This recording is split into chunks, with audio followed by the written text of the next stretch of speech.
Hello, good morning students. कैसे हैं आप सभी? उम्मीद करता हूँ कि आप ठीक होंगे, स्वस्थ होंगे। अब तक के हम अवतल दर्पण के द्वारा प्रतिबिंब बनने की सारी छह की छह कंडीशन पढ़ चुके हैं। अब हमारी जो बची हुई उत्तल दर्पण के द्वारा प्रतिबिंब बनने के नियम बचे हैं, आज उनको हम देखेंगे। ठीक है, आज देखिए पहली कंडीशन क्या है कि अवतल दर्पण के द्वारा प्रतिबिंब बनने के नियम है। पहली वस्तु क्या है? वस्तु कहाँ रखी हुई है? इन्फिनिटी पर रखी हुई है। वस्तु को सबसे पहले कहाँ रखेंगे? इन्फिनिटी पर। वस्तु की स्थिति यहाँ लिख दे रहा हूं मैं। वस्तु की स्थिति कहाँ है?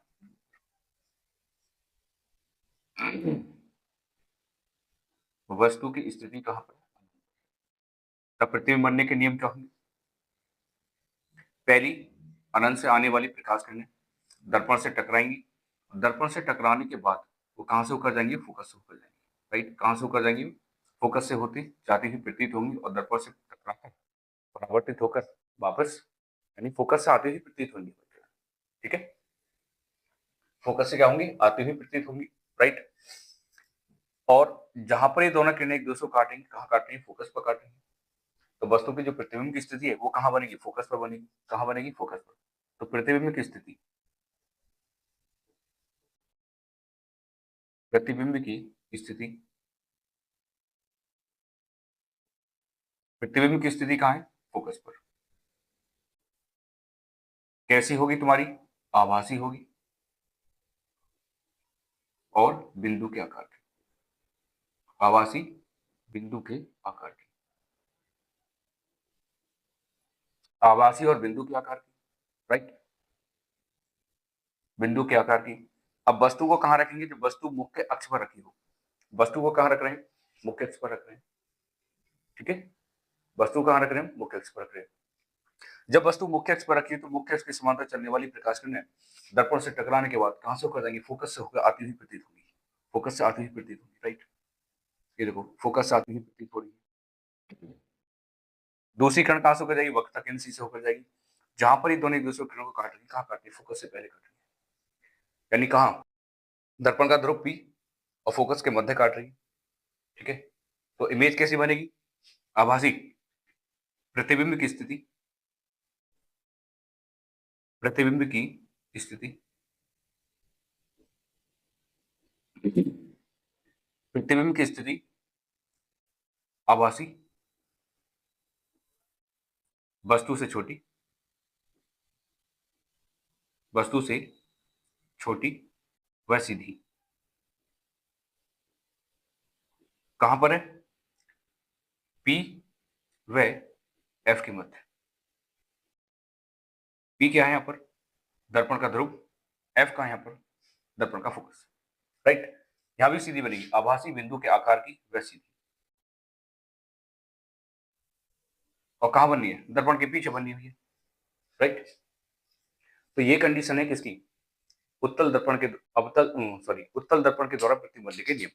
राइट, बातें समझ आ गई? बस आज तक के लिए यही दो नियम, हमारे दो नियम चलेंगे। बाकी हम अब आगे बात करेंगे इसके लेंस।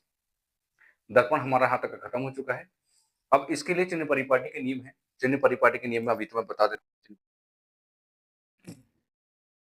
चिन्ह परिपाटी के नियम हमने मैथ के अंदर चतुर्थांश में पढ़ा है।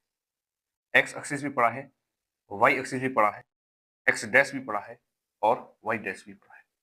राइट, ओरिजिन से मध्य बिंदु यानी ओरिजिन से राइट साइड जाने पर वैल्यू कैसी लेते हैं? पॉजिटिव लेते हैं। लेफ्ट साइड जाने पर वैल्यू कैसी लेते हैं? नेगेटिव लेते हैं, माइनस में। अप की तरफ जाने पर वैल्यू कैसे लेते हैं? पॉजिटिव। और नीचे की तरफ जाने पर वैल्यू कैसे लेते हैं? नेगेटिव। राइट, ये चीजें हम जानते हैं। क्लियर? वैसे ही दर्पण के आप कहां जाओगे? राइट साइड में जाओगे। यहां से लेके दर्पण के कहां से? ध्रुव से। दर्पण के ध्रुव से हम वैल्यू नापेंगे। दर्पण के ध्रुव से लेके फोकस की दूरी कहां पर है? किसके लिए बात कर रहे हैं? बात कर रहे हैं किसके लिए? उत्तल दर्पण के लिए। ठीक है, चलो यहां बता दे रहा हूं, रेज कर दूं थोड़ा सा। अब तो समझ आ गया होगा इतना। चलो मैं रेज कर दे रहा हूं, पढ़ते फिर आगे।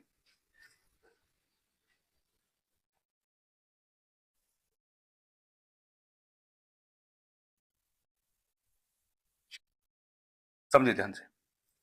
चिन्ह परिपाटी के नियम। चिन्ह परिपाटी के नियम में हमने चतुर्थांश में पढ़ा होगा मूल बिंदु 0,0 x dash x x dash y y dash, right. मूल बिंदु से राइट साइड की जाने पर वैल्यू कैसे लेते हैं, पॉजिटिव लेते हैं। लेफ्ट साइड जाने पर वैल्यू कैसे लेते हैं, नेगेटिव लेते हैं। ऊपर की तरफ जाने पर वैल्यू कैसे लेते हैं, पॉजिटिव लेते हैं। नीचे की तरफ जाने पर वैल्यू कैसे लेते हैं, नेगेटिव, राइट। ये सारी चीजें पढ़ी हुई है, क्लियर। चिन्ह परिपाटी के नियम में वही जान रहे हैं किसके लिए, अवतल दर्पण के द्वारा, अवतल दर्पण में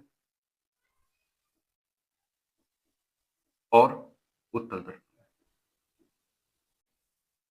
चिन्ह परिपाटी के नियम कैसे यूज करते हैं, यदि बात करें अवतल दर्पण की तो ये क्या हमारा अवतल दर्पण है, राइट।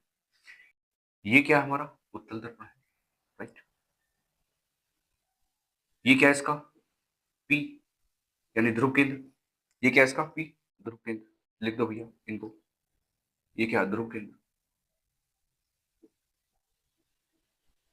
हम जितनी भी दूरियां डिस्टेंस नापेंगे दर्पणों में वो कहां से नापेंगे, हम दर्पण के ध्रुव से नापेंगे।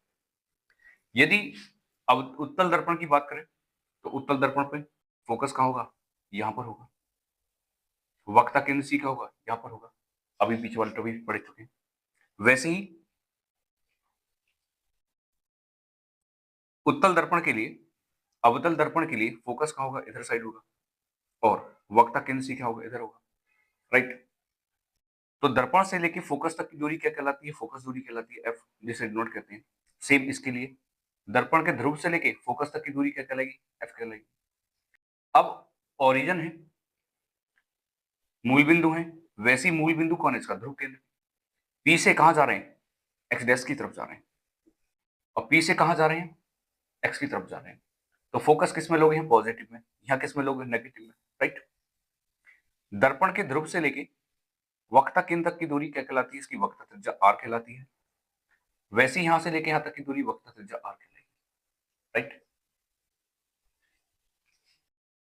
अब किसी की इमेज फॉर्मेशन यहां बन रही है तो दर्पण के ध्रुव से लेके इमेज तक की दूरी, जहां प्रतिबिंब बनना है, प्रतिबिंब की दूरी को इससे नोट करते हैं, वी से नोट करते हैं। तो कैसे लोगे, इसके लिए क्या लोगे, वी की दूरी यानी प्रतिबिंब की स्थिति वी पॉजिटिव लोगे।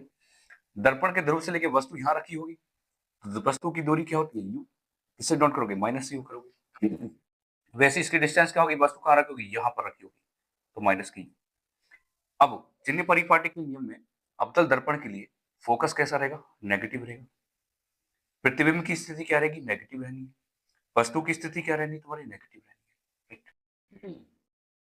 अब बात करें किसके लिए, उत्तल दर्पण के लिए। उत्तल दर्पण के लिए वस्तु की दूरी कैसी रहनी है, तुम्हारी नेगेटिव रहनी है। वी क्या है, प्रतिबिंब की स्थिति कैसी रहनी है, पॉजिटिव रहनी है। और फोकस भी क्या रहना तुम्हारा, पॉजिटिव रहना, क्योंकि फोकस का है एक्स की तरफ। तो ये क्या हमारे चिन्ह परिपाटी का नियम है। और बात करें अब इसकी दर्पण की, इसके बाद दर्पण सूत्र भी उत्पन्न होता है। दर्पण सूत्र, दर्पण सूत्र होता क्या है, चिन्ह परिपाटी के नियम से ही दर्पण सूत्र निकल के आता है। चाहे वो बात करें अवतल दर्पण के लिए, चाहे बात करें हम उत्तल दर्पण, दोनों दर्पणों के लिए फॉर्मूला एक ही होता है, 1/f 1/v प्लस के 1/v। केवल जब हम यूज करेंगे डिस्टेंस के अकॉर्डिंग के आधार पर फोकस, प्रतिबिंब की दूरी और वस्तु की दूरी को डिफाइन करेंगे साइनों के साथ में। यही हमारा चिन्ह परिपाटी है। बात आई समझ में, आज तक के लिए इतना ही। कल आगे चलेंगे हम कुछ न्यूमेरिकल। दर्पण हमारा खत्म हो चुका है, दर्पण से आगे जितने भी सारे न्यूमेरिकल होंगे एक एक करके जितने भी दर्पण के न्यूमेरिकल न्यूमेरिकल। और दर्पण के न्यूमेरिकल करने से पहले हम प्रूफ करना चाहेंगे कि 1/f is equal to 1/v plus के 1/u। अब तक के लिए यहाँ तक।